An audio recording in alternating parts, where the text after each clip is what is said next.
সাথী সাধারণত আমি বসে বলি না, তো শারীরিক কিছু সমস্যার কারণে বসেই বলতে হচ্ছে, আপনারা আমাকে ক্ষমা করবেন।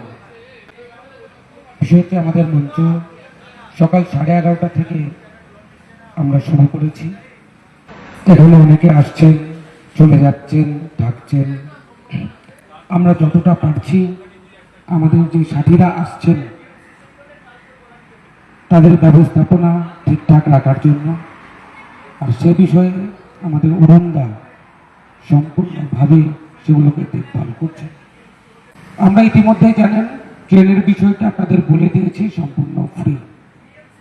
আপনারা শুধু ব্যাজটা ব্যবহার করবেন। আমরা একটা নতুন ব্যাজ গতকাল ছেড়েছি, সেই ব্যাজটা ব্যবহার করবেন, কারণ ওটা 6 তারিখ পর্যন্ত লেখা রয়েছে।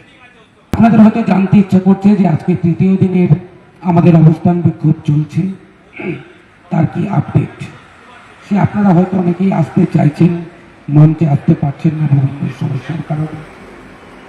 আজকে যেমন অনেকেই চলে গেলেন মঞ্চ থেকে, কারণ বিএলওর একটা বিশেষ ডিউটি তাদের রয়েছে।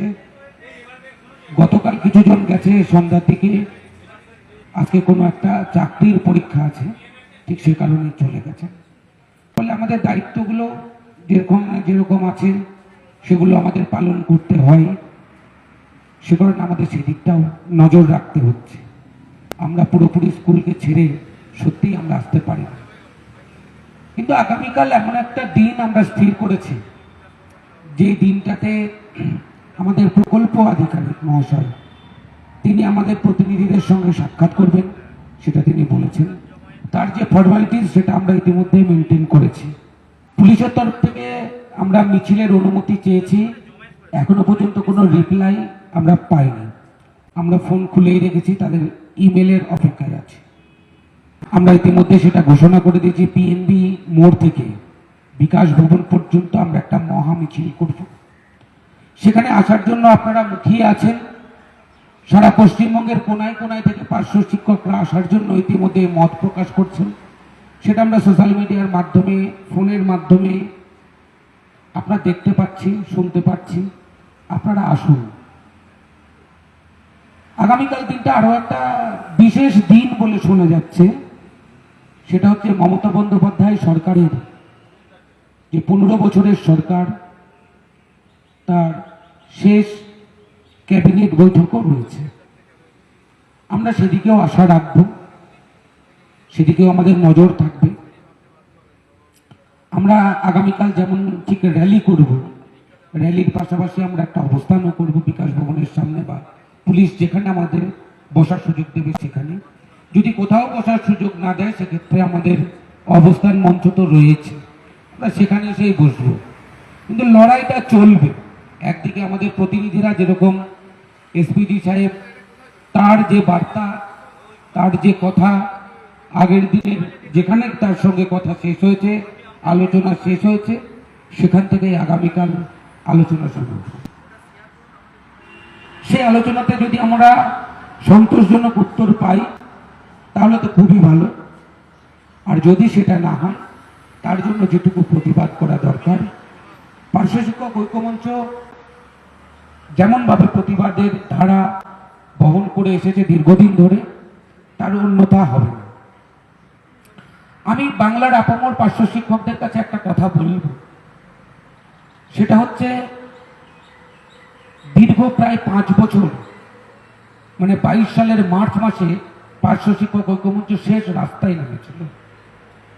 2022 সালের মার্চ মাসে, তখন আমাদের সঙ্গে অন্য সংগঠনগুলোও ছিল। তারপর থেকে কিন্তু আমরা পার্শ্ব শিক্ষক ঐক্যমঞ্চের ব্যানার নিয়ে রাস্তায় নামতে পারিনি। আমরা ছোটখাটো প্রোগ্রাম নিয়েছি আমাদের সাধ্য অনুযায়ী, আমাদের ক্ষমতা অনুযায়ী। আমরা স্কুল বয়কট করেছি একদম মোক্ষম সময়ে। একদিকে যখন 26,000 শিক্ষকের চাকরি বাতিল হয়ে গেল, যখন স্কুলগুলো শিক্ষক সংকটে ভুগছিল, ঠিক সেই সময়ে আমরা স্কুল বয়কট ডেকেছিলাম। এবং আমাদের সেই স্কুল বয়কটের কারণে সরকারের মধ্যে একটা নাড়াচাড়া শুরু হয়েছিল, তাদের মধ্যে একটা তৎপরতা শুরু হয়েছিল। সেটা আমরা বিভিন্নভাবে জানতে পেরেছি। আমাদের অনেকের নবান্নের বড় সোর্স আছে, আমাদের অনেকের বিকাশ ভবনে বড় সোর্স আছে, আমাদের অনেকের বিভিন্ন আইবির কাছে বিভিন্ন সোর্স রয়েছে। আমি আমার সাধারণ পার্শ্ব শিক্ষকদের কথা বলছি। তো সেগুলো থেকে আমরা জানতে পেরেছি, বিভিন্ন খবরের কাগজ, ইলেকট্রনিক্স মিডিয়ার মাধ্যমেও জানতে পেরেছি যে সরকার পার্শ্ব শিক্ষক নিয়ে ভাবনা চিন্তা শুরু করেছে। আমাদের বিভিন্ন সংগঠনের শ্রদ্ধেয় নেতা নেত্রীরা তারাও বারবার সরকারের দুয়ারে গেছে, দ্বারস্থ হয়েছে। তাদের সঙ্গে অফিসারদের যে আলোচনা, সেখান থেকেও তারা সদর্থক বার্তা পেয়েছে। পার্শ্ব শিক্ষক ঐক্যমঞ্চ যখনই নড়ে চড়ে বসে, তখন সরকারের সর্বস্তরে একটা আতঙ্কের পরিবেশ সৃষ্টি হয়। তার একটা শেষতম নমুনা আমরা যখন এই কর্মসূচির জন্য বিধাননগর নর্থ থানায় অ্যাপিল করেছিলাম, বিধাননগর কমিশনারেটের কাছে অ্যাপিল, তীব্র বিরোধিতা করা হয়েছিল। কিন্তু আমি আগেই বলেছি, ধর্মের কল বাতাসে নড়ে, আর সদা সত্যের পথে যদি চলেন, জয় একদিন হবে। তাই জয় আমাদের হয়েছে। আমরা যেই জায়গা চেয়েছিলাম, আমরা সেই জায়গায় বসতে পেরেছি। আমরা বেলা 12টার সময় মিছিলের কথা বলেছিলাম, আমরা বেলা 11টা থেকে মিছিলের অনুমতি পেয়েছি, মহামান্য কলকাতা হাইকোর্ট আমাদের দিয়েছে। আমরা মাইক ব্যবহার করব না বলেছিলাম, হ্যান্ড মাইক ব্যবহার করব মিছিলের জন্য, কারণ ওই দিন পরীক্ষা ছিল। মহামান্য কলকাতা হাইকোর্টের বদান্যতায় আমরা সেটাও পেয়েছি। একসময় আমাদের বিরুদ্ধে অনেক কথা বলা হতো, আমাদের ক্ষমতা সম্পর্কে, আমাদের দৌড় সম্পর্কে। সমস্ত কিছুকে উপেক্ষা করে আমরা আজকে কিন্তু একটা জায়গায় পৌঁছতে পেরেছি, শুধুমাত্র সততার উপর ভর করে আর পার্শ্ব শিক্ষক শিক্ষিকাদের আশীর্বাদের উপর ভর করে।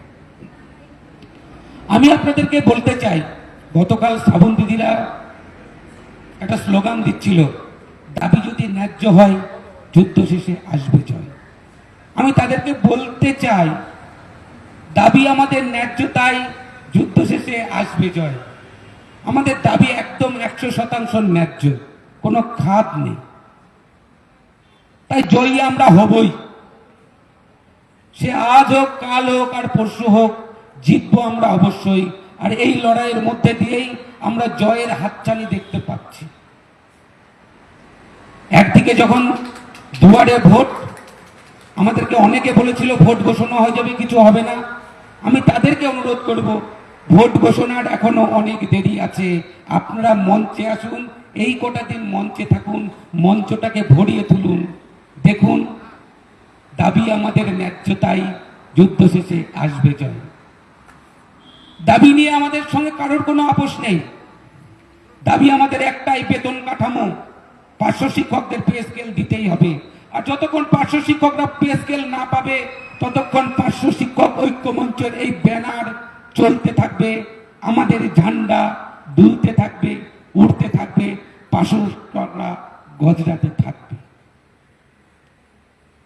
একটা সময় মনে হয়েছিল যে আমরা বোধহয় আর সোজা হয়ে দাঁড়াতে পারবো না সাংগঠনিকভাবে। তখন আমার কিছু শ্রদ্ধেয় দিদি ভাই, দাদা ভাইরা যেভাবে আমাদেরকে সাপোর্ট দিয়েছেন, আবারও বাধ্য করেছেন লড়াইয়ের ময়দানে নামতে।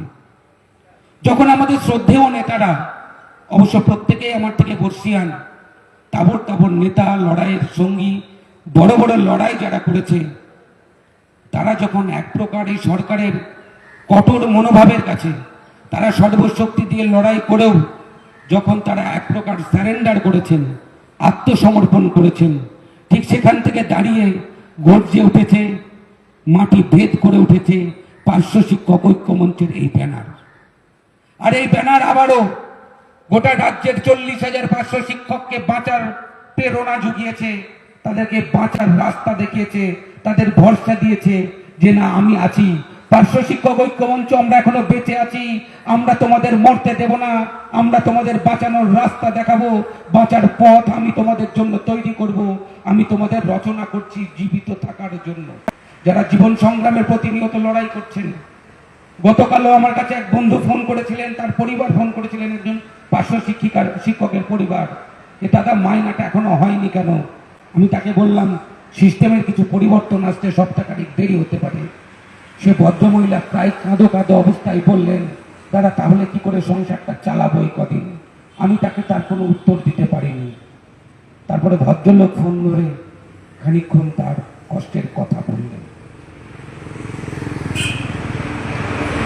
শুনে মাঝে মধ্যে বুকের ভেতরটা খচখচিয়ে ওঠে, যেভাবে ফোন আছে। আমরা যখন 27 তারিখে মিছিল পিএনবি মোড় থেকে বিকাশ ভবনের দিকে আসছিলাম, আমার কয়েকজন দিদিভাই যেভাবে হেঁটে আসছিলেন, হাঁটার শক্তি নেই, পা দুটো ঠিকঠাক পড়ে না, একটা পা ছোট হয়ে গেছে, একটা পা বড় হয়ে গেছে, একটা হাঁটুই ব্যথা তো কারুর গোড়ালিতে ব্যথা। কয়েকজন মাস্টারমশাই ছিলেন এরকম অবস্থায়, আমি তাদেরকে ভিডিও তো দেখিয়েছি। যখন আমি এগুলো দেখছিলাম তখন সেগুলো আমার বুকের ভিতরটা খচখচিয়ে ওঠে, আর তখনই রক্তটা গরম হয়ে যায় যে কোনো মূল্যেই সরকারের সঙ্গে এই দিদি ভাইদের জন্য, এই দাদা ভাইদের জন্য যারা আর কয়েকদিন পরে রিটায়ারমেন্ট করবে, তাদের জন্য আমাকে কিছু করতে হবে। আর এটাই আমার শক্তি, এটাই আমার প্রেরণা, এটাই পার্শ্ব শিক্ষক ঐক্য মঞ্চের। আপনারা যতদিন পাশে আছেন, আপনারা যতদিন সঙ্গে আছেন, সমালোচনা থাকবে। আমি প্রত্যেকটা সমালোচককে আমি শ্রদ্ধা করি, কারণ আমি মনে করি ওরা আছে বলে আমি এখনো সঠিক পথে রয়েছি। পার্শ্ব শিক্ষক ঐক্যমঞ্চ সৎ পথে রয়েছে, সঠিক পথে রয়েছে। তারা যেদিন শেষ হয়ে যাবে সেদিন দেখবেন উচ্ছৃঙ্খলতায় ভরে যেতে পারে। তাই আমি প্রত্যেক সমালোচককে শ্রদ্ধা করি। আপনারা গঠনমূলক সমালোচনা করুন, আমার ভুল হলে সেটার সাথে সাথে বলুন, ঠিক পথে চলতে সহযোগিতা করুন। কারণ চলতে গেলে ভুল হয়, চলতে গেলে হোঁচট লাগে, চলতে গেলে পড়ে যায়, আপনারাই তুলবেন। যদি কখনো মুখ থুবড়ে পড়ে যায়, আপনারাই দুটি হাত ধরে ভাই বলে তুলবেন, বন্ধু বলে তুলবেন, শত্রু মনে করবেন না। কারণ আমি একটা জিনিস মনে করি, পার্শ্ব শিক্ষকদের সঙ্গে আমরা কখনো গাদ্দারি করিনি, করব না। বড় বড় অফার এসেছে, কোন অফারে ভগীরথ ঘোষকে টলাতে পারিনি। লক্ষ লক্ষ টাকার ট্রানজাকশন আমরা 2019 থেকে 21 সালের আন্দোলনে করেছি। কোন মাইকে লাল বলতে পারবে না ভগীরথ ঘোষ 5 টাকা ওখান থেকে মেরে খেয়েছে, 5 টাকা ওখান থেকে তুলেছে, 5 টাকা ওখানে জমা পর্যন্ত আমি দিইনি। সততার সঙ্গে ছিলাম বলে এই 5টা বছর পর আবার বিকাশ ভবনের ফুটপাতে মেরুদণ্ডটাকে সোজা করে, চোখটাকে পাকিয়ে আবার পুলিশকে বলতে পারি, ওই দোতলার উপরে দাঁড়িয়ে এসপিডি অফিসের সামনে দাঁড়িয়ে পুলিশকে আবারও বলতে পারি, আপনি চেনেন আমি কে? ভগীরথ ঘোষ, এটা আমার অফিস, আপনার কেউ নয়, আপনি এখান থেকে সরে যান। আমি আমার অফিসারের সঙ্গে আমার পাওনাটুকু বুঝে নিতে এসেছি। এই দম আমরা রাখতে পেরেছি শুধুমাত্র সততাকে সামনে রেখে। আমি জানি আগামীকাল এই মঞ্চ জনজোয়ারে ভরে যাবে। আমি তাদের কাছে অনুরোধ করব, যারা এখনো পর্যন্ত আসেননি, গলাটার হাল খুব খারাপ, একটু চেঁচিয়ে ফেললাম। ওখানে বিশ্বজিৎ দা এসছেন, আমাদের এই মঞ্চের অন্যতম উপদেষ্টা, গেলেই ভুগবেন। তো যাই হোক, এত কথা বলতে চাইনি, আমি খুব সংক্ষেপে শেষ করব। আপনারা আগামীকাল দলে দলে যোগদান করুন। আগামীকালের দিনটা একটা ভাইটাল দিন। আমরা চাইছি না এই মঞ্চটাকে আর একটা দিন এখানে রাখতে। আমি চাইছি না এখানে আর কোনো বন্ধুকে ওই বড় বড় স্বাস্থ্যবান মশার কামড় খাওয়াতে। আমরা দুঃখিত আপনাদের জন্য, আমরা এখনো পর্যন্ত একটা মশারির ব্যবস্থা করতে পারিনি। সে কারণে বলছি, আমরা যদি আগামীকাল একটা বিরাট বড় জমায়েত দিতে পারি, হয়তো আগামীকালই আমাদের ভবিষ্যৎ বদলে যাবে।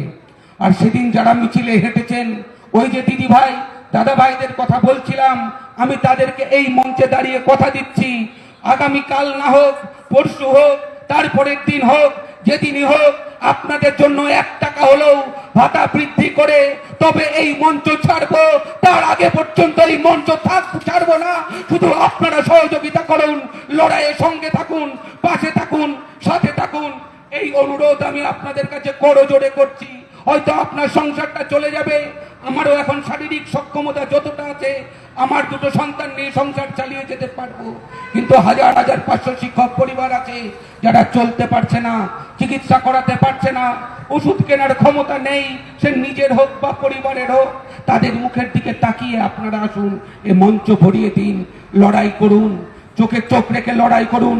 কোন পার্শ্ব শিক্ষকের যদি এই লড়াইয়ের ময়দানে এসে কোন রকম ক্ষতি হয়, এই ব্যানার তার পাশে আজীবন থাকবে, সম্পূর্ণভাবে থাকবে। এই কথা আমি আপনাদের দিচ্ছি। নির্ভয়ে আসুন, নিশ্চিন্তে আসুন, পার্শ্ব শিক্ষক ঐক্য মঞ্চের ঝান্ডা ধরে